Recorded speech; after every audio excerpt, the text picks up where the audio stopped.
Hello everybody, this is Gregory with How I Lost Over 100 Pounds and kept it off for 30 plus years, where there should be no hesitance in your weight loss and in your weight maintenance. Today we're going to continue the Confessions of an Obese Child series and talk about my misadventures with my mother. Now before I begin, if you need help from a weight loss perspective, contact me through the Clarity FM link found here in the episode notes. Also in the episode notes you'll see links to my website, my books, my podcast, and if you appreciate my content at all, please hit the like button, post a comment, and if you really like it, make a small donation via the PayPal link. All right, so I've done a couple episodes on my father. I did talk about my mother in the first episode, particularly of why I became overweight. I think that's Confessions number 1.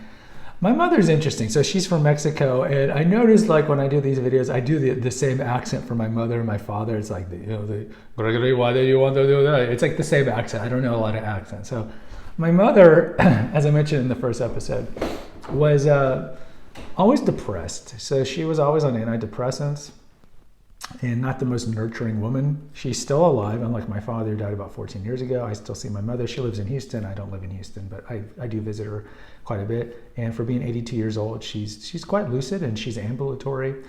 And she would have no problems with any of the things I've said here because we've had discussions about it. But my mother spent many years in Freudian psychoanalysis about her own childhood. And we've talked about this in, I think, the first episode of my dad, like the importance of ending the intergenerational trauma, because we just give it to our children, right? So we have to identify it in our generation and stop it immediately. But she was not the most maternal person, and this is one of the reasons I turned to food, because my father was a mercurial functional alcoholic, and my mother just didn't give me nurturing, so I turned to food, right? I'm 5 years old, I'm going to turn to whatever is the easiest to get.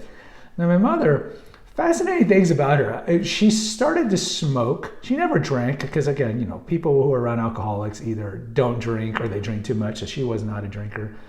But she started to smoke when I was in middle school for like 3 years and then just quit cold turkey. More recently, she got run over by a car. She was in a parking lot and she tripped right behind a car when it was backing out and ran over her tibia and fibula, her lower leg. Open fracture. She's like 79 and she recovered. She had surgery and she's ambulatory. I mean, the woman's pretty interesting, but my best memories of my mother growing up are a couple. She enabled my binge eating. No doubt. She enabled my binge eating because neither of my parents, and this is more on my mom, because my mom was a homemaker. She didn't work, so I was more around her. Mom, I want more chicken pot pie. Okay. Mom, I want this. Okay. I mentioned after getting home from school, I would eat like 3 to 4 cheese enchilada frozen entrees, and that was not my dinner.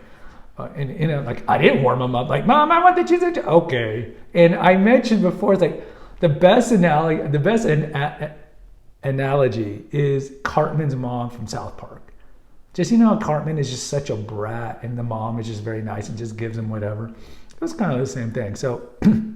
My parents, had they been more strict and done more things, I think that might have changed things.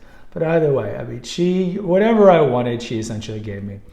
Now, many times I would steal money from her purse. She would have a lot of cash in there, and I would just steal money. So if you go to the episode on the bicycle seat, learning to ride a bike when I was 15, or the one on the convenience store where I worked to get free food, all those have the running theme of I'm stealing money from my mom's purse so I can go binge eat. Now, the mall. So this episode is really mostly about the mall. My mom was a shopping addict. Again, you see this kind of addictive personalities running in both of my parents and therefore in me. So what do I mean by a shopping addict?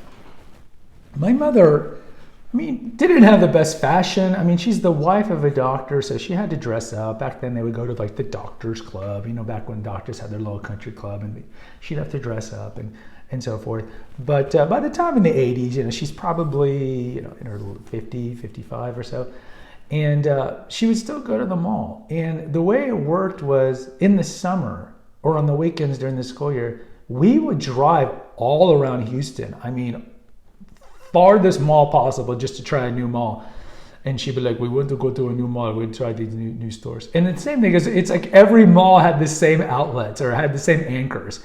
Montgomery Ward eventually turned into Dillard's, Penny's, Macy's. It was the same. So I don't know why we had to go. She didn't shop at the small ones. So we would go to these big ones, and it was always the same. Here's $5. I've already stolen $5. So I have $10. Now go do whatever 2 hours. We meet back here at the arcade. Okay. So then she goes off, and what I do with my money and the extra money I stole is I'm gonna play arcade games, because back then they were a quarter, and then I would go to the food court and binge eat. Right? That's what I would do.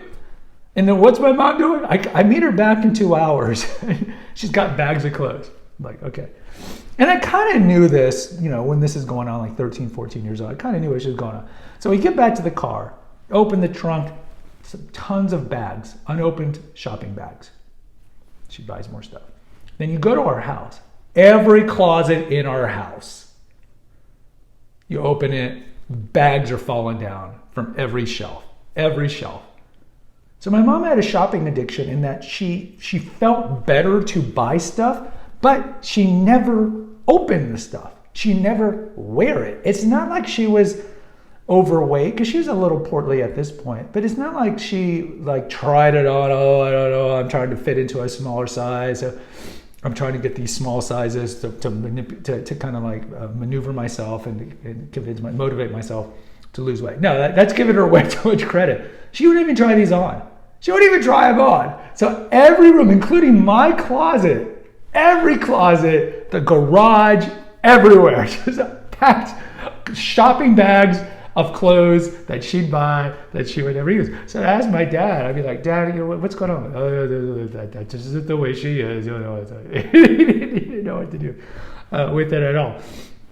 And so she knew I was binge eating at the food court. I mean, because she knew I was binge eating at the convenience store. I was binge eating at McDonald's. I was binge eating all the time. They locked the junk food in the cabinet. I break the cabinet. They take me to dietitians, and I wouldn't listen to them because I loved the food more than I loved myself. And later on with my mom, I think I mentioned this in a previous episode, I got to that age, of course, where I was angry at her, why'd you let me get fat? And to a certain point, I get that, I think it's a legitimate thing because they did enable it. They could have easily said at 5, 6, 7 years old, no, we're not going to give you the 4th cheese enchilada entree, or no, you're not going to do that. And they didn't. And they could have taken me maybe to therapy, even though I don't know if therapy in the 80s was that big for kids who ate too much junk food or were binge eating. But I think she could have done more. And I had conversations after I lost my weight with her. I'm like, Mom, I wish you would have done it. And she would say, she'd be like, Gregory, you were just too convincing, and you were just whining until you got what you wanted, so I gave you what you wanted to stop you from whining because you whine too much. I mean, that's what she would say. And so, later when I was an adult, I would kind of get angry at her, but at the same time, I just kind of realized, I was kind of a brat. I was a brat. I was just like Augustus Gloop from Willy Wonka, the original Gene Wilder movie. I was a mixture of that and Veruca Salt. Just whine until I got what I wanted. I knew how to manipulate my mom, I think, to a certain extent. And I would maybe play on her guilt, because I think she did kind of know on some level that I was fat because of her enabling. Maybe. I don't know. But either way, I have a very good relationship with my mom now. She doesn't shop like that anymore. So I just think she's a very interesting, resilient mom, and I'm glad to have had her in my life.